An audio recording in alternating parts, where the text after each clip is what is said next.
नमस्कार दोस्तों, बिहार भी यूट्यूब चैनल में आपका एक बार फिर से बहुत बहुत स्वागत है। आपने अभी तक इस चैनल को सब्सक्राइब नहीं किए हैं तो लाल रंग का बटन दबाकर चैनल को सब्सक्राइब कर लें और बगल के घंटा बजा दें ताकि इस चैनल पर जो वीडियो अपलोड हो वह सबसे पहले आप तक पहुंचे। हाँ दोस्तों, लाइक ज़रूर कर देंगे क्योंकि आपके लाइक करने से ही हमारे मेहनत का फल मिलता है। तो आइए जानते हैं शिक्षकों के लिए इस वक्त सबसे बड़ी खबर क्या आ रही है। बजट पेश के साथ बिहार को आत्मनिर्भर बनाने का संकल्प के साथ साथ शिक्षा बजट पर 38,035.94 करोड़ का बजट पास हुआ है। शिक्षा पर सबसे अधिक खर्च करेगी सरकार।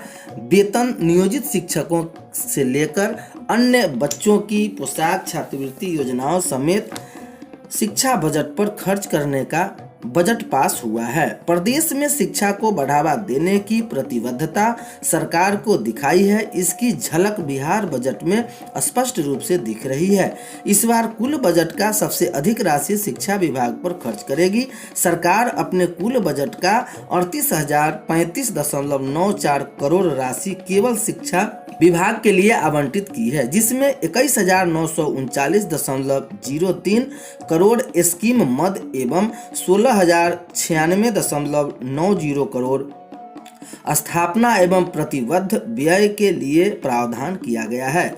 बता दें कि शैक्षणिक संस्थानों तथा विद्यार्थियों को गुणवत्तापूर्ण शिक्षा देने के लिए सरकार कृत संकल्पित है। शिक्षा व्यवस्था की सुदृढ़ीकरण के लिए इस वर्ष कई योजनाएं पूरी की जाएगी। यह योजनाएं प्रदेश में शिक्षा व्यवस्था को मजबूत करने की दिशा में बेहद कारगर सिद्ध होगा। गुणवत्तापूर्ण शिक्षा सुनिश्चित करने के लिए ठोस कार्यक्रम चलाया गया। राष्ट्रीय शिक्षा नीति 2020 और आत्मनिर्भर बिहार के लिए 7 निश्चय 2 में भी गुणवत्ता पूर्ण शिक्षा का विशेष जोर रहेगा। प्रदेश के शिक्षण संस्थानों के आधारभूत संरचनाओं को बेहतर और आधुनिकीकरण किया जाएगा। विदेश में अध्ययन के लिए इच्छुक विद्यार्थियों के लिए डिजिटल काउंसलिंग की प्रणाली विकसित की जाएगी। इसके अलावा शिक्षक प्रशिक्षण तथा प्रौढ़ शिक्षा सहित शैक्षणिक विकास के साथ साथ नियोजित शिक्षकों की प्रशिक्षण के साथ सहायता कार्यक्रम प्रारंभ किया जाएगा। बिहार को आत्मनिर्भर बनाने का संकल्प लिया, जिसमें बजट में आंकड़ों का बेहतर समन्वय है। हर सेक्टर के लिए कुछ न कुछ गांवों, गरीबों, किसानों, नौजवानों, महिलाओं के साथ समाज के प्रत्येक तबके का प्रतिनिधित्व करने वाला बजट है। वित्तीय अनुशासन को बनाए रखते हुए जन कल्याण की भावना का ख्याल रखा जाएगा। 600 करोड़ रुपए की व्यवस्था बेटियों की उच्चतर शिक्षा के लिए की गई है। इंटर पास को 25,000 और स्नातक पास को 50,000 रुपए मिलेंगे। 500 करोड़ रुपए पशुपालन एवं मत्स्य संसाधन पर खर्च की जाएगी। 550 करोड़ रुपए हर खेत को पानी पहुंचाने की योजना पर साल भर में खर्च होगा। 400 करोड़ रुपए उद्यमिता विकास के लिए अगले साल 1 साल में खर्च किया जाएगा। 7 निश्चय 1 योजना की स्कीमों के रखरखाव एवं मरम्मत मद में पंचायती राज विभाग के माध्यम से 400 करोड़ रुपए खर्च करने होंगे। इधर बजट का मुख्य आकर्षण सबको खुश रखते हुए बिहार को आत्मनिर्भर बनाने की दिशा में की गई पहल है। महिलाओं को स्वावलंबी बनाने के उपायों पर खासा जोर दिया गया है। 7 निश्चय 1 के योजनाओं को आगे बढ़ाते हुए राज्य सरकार ने नया रोड मैप बनाया है और 7 निश्चय 2 की योजनाओं पर अगले वित्तीय वर्ष में 4,671 करोड़ रुपए की व्यवस्था की गई है। इसके तहत कई महत्वपूर्ण स्कीमों का चयन किया गया है। मसलन उच्चतर शिक्षा के लिए महिलाओं को प्रोत्साहित करना है, जिसमें 600 करोड़ रुपए खर्च करने होंगे। इसकी घोषणा सरकार ने पहले ही कर दी थी। इंटर पास महिलाओं को एक मुश्त 25,000 रुपए की राशि देनी है। इसी तरह स्नातक पास करने पर प्रत्येक बेटियों को 50-50 हजार रुपए दिए जाएंगे। इंटर पास अविवाहित बेटियों को ही वह मिलेगा, जबकि स्नातक पास बेटियों को मामले में ऐसी कोई शर्त नहीं रखी गई है। प्रदेश के आत्मनिर्भर बनने के लिए जरूरी है कि किसानों को अधिक से अधिक सहूलियत दी जाए, क्योंकि बिहार की 3/4 आबादी कृषि कार्य पर निर्भर है। कोरोना काल में जब दुनिया भर की अर्थव्यवस्था में मंदी आ गई, बिहार की कृषि सेक्टर ने ही सहारा दिया है। लिहाजा सरकार ने हर खेत तक सिंचाई का पानी पहुंचाने के लिए 550 करोड़ रुपए का प्रावधान किया है। युवा शक्ति बिहार की प्रगति योजना के तहत 550 करोड़ रुपए खर्च किए जाएंगे। पशुपालन एवं मत्स्य संसाधनों के विकास के लिए 500 करोड़ रुपए और उद्यमिता विकास को बढ़ावा देने के लिए 400 करोड़ रुपए, सभी गांवों में सोलर स्ट्रीट लाइट लगाने के लिए 150 करोड़ की बजट में व्यवस्था की गई है। 2 पालियों में 26 से होगी 9वीं कक्षा की परीक्षा।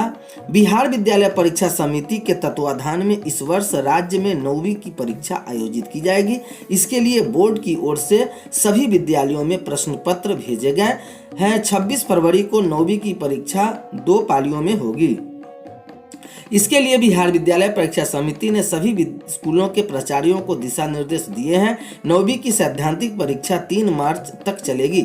4 को प्रायोगिक परीक्षा होगी। मैट्रिक के परीक्षा आज देंगे। द्वितीय भारतीय भाषा की परीक्षा बिहार विद्यालय परीक्षा समिति के तत्वाधान में सोमवार को आयोजित मैट्रिक की परीक्षा में काफी संख्या में परीक्षार्थियों ने भाग लिया। सोमवार को मातृभाषा की परीक्षा आयोजित की गई। मैट्रिक की परीक्षा 23 फरवरी को द्वितीय भाषा की परीक्षा देंगे। द्वितीय भारतीय भाषा के अंतर्गत हिंदी भाषी परीक्षार्थी संस्कृत, अरबी, फारसी एवं भोजपुरी की परीक्षा दे सकेंगे। 3 मार्च तक चलेगी परीक्षा। सभी विद्यालय में भेजे गए प्रश्न 4 मार्च को आयोजित की गई प्रायोगिक परीक्षा।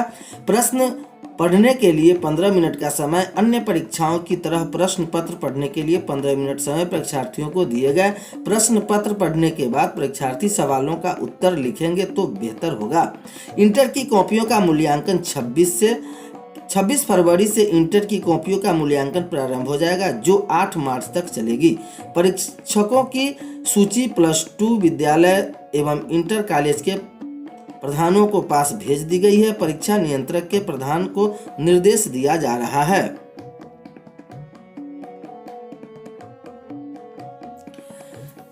26 फरवरी विज्ञान प्रथम पाली, द्वितीय पाली गणित। 1 मार्च को सामाजिक विज्ञान प्रथम पाली, द्वितीय पाली अंग्रेजी। 2 मार्च को मातृभाषा प्रथम पाली, द्वितीय पाली में द्वितीय भारतीय भाषा। 3 मार्च को ऐच्छिक विषय, दूसरी पाली में परीक्षा नहीं है। एजुकेशन के लिए सबसे ज्यादा फंड का प्रावधान, तकनीकी शिक्षा पर फोकस। बिहार सरकार ने बजट के जरिए क्वालिटी एजुकेशन के लिए खजाना खोल दिया है। वर्ष 2021-22 के बजट में एजुकेशन के लिए सबसे ज्यादा फंड का प्रावधान किया है। इसकी राह में फंड की कमी बाधा नहीं बनेगी। नई राष्ट्रीय शिक्षा नीति से राज्य सरकार के खजाने में अच्छी खासी बढ़ोतरी होगी। जरूरत के मुताबिक सीधे पैसे मिल सकेगा। बजट में नए सत्र से सरकारी स्कूलों के बच्चों को किताबें, पोशाक आदि उपलब्ध कराने की व्यवस्था की गई है। बेटियों को 50,000, उच्च शिक्षा लड़कियों की भागीदारी बढ़ाने हेतु प्रोत्साहन